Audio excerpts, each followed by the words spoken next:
going to say, and I'm just so glad that you guys are celebrating this series and that you're paying attention to it, because I feel like Twin Peaks was HBO before HBO. Mm-hmm. I mean,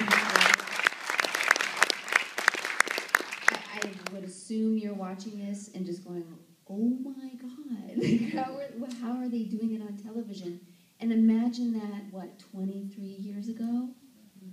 It's like it just blew everybody's minds, and the networks didn't know what to do with this. I'm just going to be frank.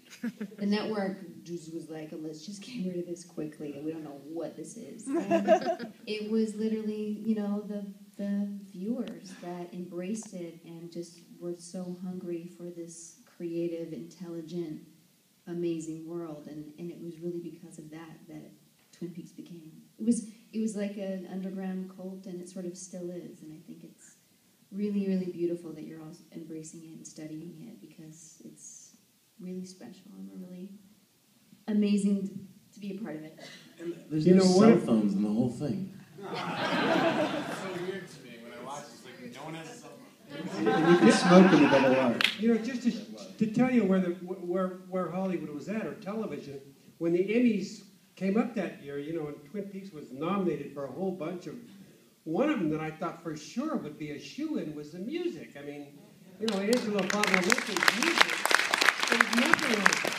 There was nothing on television like it. And the guy that won was a guy that did a whole bunch of. If you look, you'd find out the guy that won the award for music, for the best music on a show, had done like a whole bunch of like half-hour, the typical music that was just like crap. I can never figure that out. I know that David, everybody was so disappointed that we won nothing. I think it was one of the reasons why David left the show and went on to just make movies after that. I found a letter the other day. We had a Brandon Tartikoff exhibit at the school, and it's a handwritten letter from Brandon, running NBC, to David Lynch, that says Twin Peaks was robbed at the Emmys.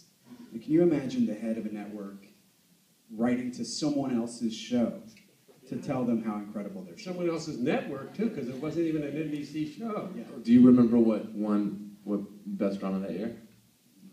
Equal Justice. But let me tell you what happened. I went on the road.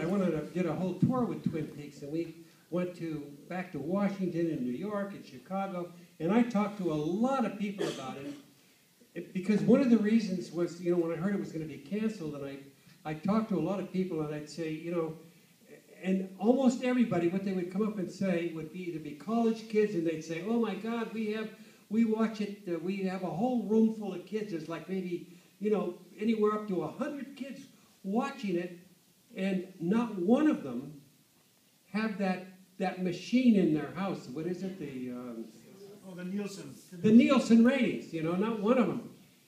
And then other people would come up and they would say, you know what, I don't watch television, but I watch Twin Peaks. And they obviously didn't have a Nielsen rating in their house. So when I came back, I was at a party, and Robert Ivers was up, and everybody was up there. We were talking, and I walked up to him, and I told him, and I said, I just went on a tour around the country, and I'm not telling you, I mean, this show has like just thousands and thousands of fans, but none of them, they're not couch potatoes. None of them sit and watch television all night. They watch this show in the news, or or it's college kids that are watch it in a huge group, and none of them have this Nielsen rating. And he said to me, I know that. He says, we know that. The problem is not that. The problem is that the sponsors that pay money for the show, they probably don't even watch television. They just watch the Nielsen ratings. And the Nielsen ratings, when they're low, they cancel the show. And that's how it got canceled. Obviously, I mean, here we are celebrating it how many years later, and we're not celebrating some show that's, you call it a television series. What was it on, like a year and a half? I mean, it was barely on. It wasn't really even a series. They also moved us to Saturday. Yeah, and then they moved it too. So we used to be the water cooler show. Everybody met at work the next morning and said, "Did you see the show last night? What do you think? Blah, blah, blah." And then they moved us to Saturday night. Because they wouldn't listen to Pretty- what they pretty were telling them to do. It should have gone The on. network It was should've gone telling on. them to do stuff, and Bob and everybody else were doing what they were supposed to do creatively, and bosses don't like that. Yeah, I And mean, I'm with you. it's the solving of the murder. That's really the crux historically of the narration, is that we were told that when we came back, we would solve the murder, and that was never, ever going to happen. Right?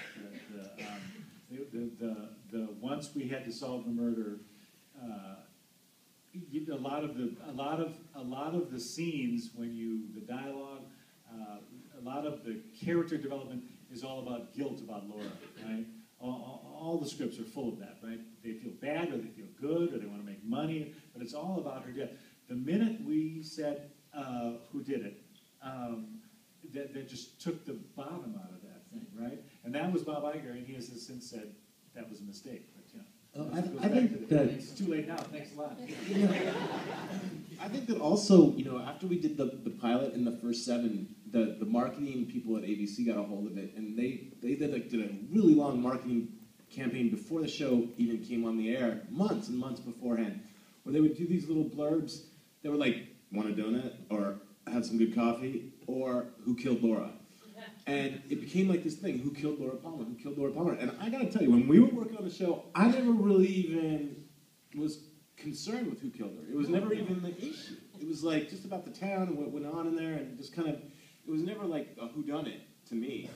And so when the marketing people got a hold of it, and they kind of turned it into, it was like everyone wanted to know who killed Laura Palmer, and it just kind of took on that thing. And I think then we sort of, they had to solve it or whatever, and then that's where it ended up.